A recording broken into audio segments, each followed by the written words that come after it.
కారం రంగు రుచితో ఉంటుంది. ఆచి మిరపపొడి అదరగొట్టే కారం రంగు రుచి. జగన్ పల్నాడు పర్యటనలో కారు ప్రమాదంపై ప్రభుత్వ తీరును తప్పుపట్టారు మాజీ మంత్రి రోజా.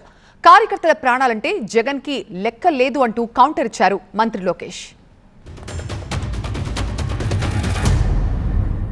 జగన్మోహన్ రెడ్డి గారు కారు కింద ఒక తలకాయ దొల్లినట్టు వాళ్ళు ఒక వీడియోని సోషల్ మీడియాలో రిలీజ్ చేసి దాని మీద షర్మిల గారితో, పయ్యావుల్ గారి కేశవతో, అలాగే చంద్రబాబు నాయుడు గారు హోంమంత్రి ఎలా మాట్లాడిన తర్వాత ఎస్పీ గారు అవును జగన్ గారి కారు కిందే జరిగింది అని మాట్లాడారు అంటే మీరు అర్థం చేసుకోవాలి. ఇదంతా కూడా జగన్ గారికి వస్తున్న జన సపోర్ట్ని చూసి జలసీతో చేస్తున్నదే. 151 అయిందంటే దానికి కారణం అహంకారం. అంటే వాళ్ళ మాట విధానం.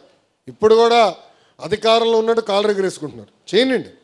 కానీ ఎర్ర బుక్ అని వాళ్ళు ఇప్పుడు ఎర్ర బుక్ రాజ్యాంగం అని భయపడిపోతున్నారు రా స్వామి. మొన్నటి వరకు మీసాలు మెలేసి అబే నాకేమవుతుందో తోపుతురం ఏమన్నారు ఆయన తమ్మినేని గారు. రథం ఏదో వస్తుందంట, అందరికి కస అన్నాడు. అయిపోయింది.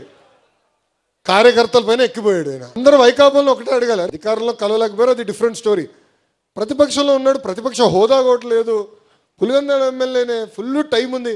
ఎందుకు మిమ్మల్ని కలవట్లేదు? కనీసం ఇప్పుడు కూడా కలవట్లే, ఒక్క ఫోటో కూడా దిగట్లా. అంటే సొంత కార్యకర్తలంతా ఎంత చిన్న చూపు ఒక్కసారి మీరు ఆలోచించాలి.